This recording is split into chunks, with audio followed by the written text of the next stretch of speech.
Best health packages up to 80% discount. Tirumala Diagnostics. Telangana రాష్ట్రంలో assembly ఎన్నికలు ముగిసిపోయి కొత్త ప్రభుత్వం కూడా అయితే ఇప్పుడు అందరి దృష్టి నీకా నాకా టికెట్ అంటూ చాలా మంది పోటీ పడుతున్నారు. ఇందులో భాగంగా మాజీ చైర్మన్ కసిరెడ్డి నారాయణ రెడ్డి గారు కూడా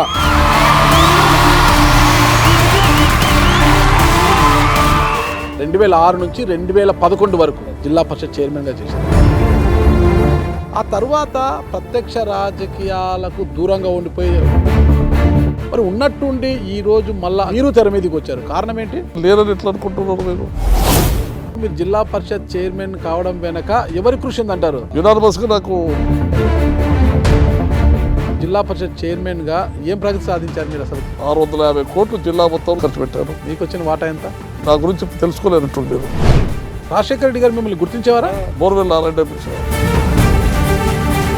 ఇక్కడ ఎమ్మెల్యే టికెట్లు మిస్ అయిన వారందరూ కూడా పార్లమెంట్ మీద దృష్టి పెట్టేశారు. భువనగిరికి చాంతాడంత లిస్టు తయారైపోయింది. అప్పుడే ఇంతమందిని దాటి కసిరెడ్డి నారాయణ రెడ్డి గారి వరకు బీఫామ్ వచ్చేస్తుందంటారా? ఇప్పుడు మీరు చెప్పిన పేర్లలో ఎవరు కూడా ప్రజలకు సేవ చేసినటువంటి వ్యక్తులు కనబడుతుంది.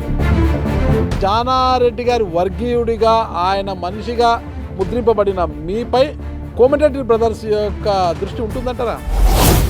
ఎంత డిపాజిట్ చేస్తున్నారు మీరు ఎంపీ టికెట్కి? ఇది ఒక్కసారి ఓడిపోయినంత మాత్రాన జనంలో వాళ్ళు దాచుకున్నారు. మీ ఆడిటర్ని వాళ్ళ దగ్గరికి ఏమైనా పంపించారా?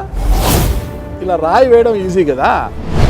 ఇప్పుడైతే పిల్లి అంటారు బీఆర్ఎస్ని. పులి రేవంత్ రెడ్డి అంటే రేవంత్ రెడ్డి ఒక్కడే కాంగ్రెస్లో పులి, ఎవరు లేరా?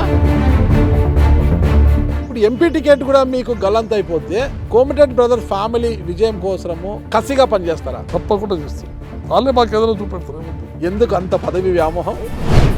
కాంగ్రెస్ పార్టీ మీకే టికెట్ ఇచ్చింది అనుకోండి, ఇలా బీజేపీ బూర నరసయ్య గౌడ్కి బరిలోకి దింపినా, లేదా బీఆర్ఎస్ పార్టీ పొన్నాల లక్ష్మయ్య బరిలో దిగారనుకోండి, వాళ్ళని ఢీకొట్టేంత శక్తి సామర్థ్యాలు మీ దగ్గర ఉన్నాయా? బీఆర్ఎస్ అయితే మొత్తం అయిపోయింది. ఇక బీఆర్ఎస్ ఈ ప్రాంతంలో ఉండదు. ఒక 5 ఏళ్ళ చూడండి. బీజేపీ అది నేషనల్ పార్టీ ఉంటుండొచ్చు, కానీ ఈ ప్రాంతంలో బీజేపీ మా ప్రాంతంలో అంత పెద్దగా లేదు. మీ ప్రియమైన నాయకుడు, మీరు ఎంతో ఇష్టపడే మహానేత రాజశేఖర రెడ్డి గారి కుమార్తె కాంగ్రెస్ పార్టీలోకి రావడము, ఆ కండవ కప్పుకోవడం మీకు ఎలా అనిపించింది? చాలా సంతోషం. మళ్ళీ మా గృహప్రవేశం చేసినట్టు. తెలంగాణ రాష్ట్ర ప్రజలకు, సుమన్ టీవీ యాజమాన్యానికి, వారి సిబ్బందికి అందరికీ కూడా భోగి సంక్రాంతి శుభాకాంక్షలు చెప్తూ ఈ సుమన్ టీవీ వారికి మరొకసారి ధన్యవాదాలు.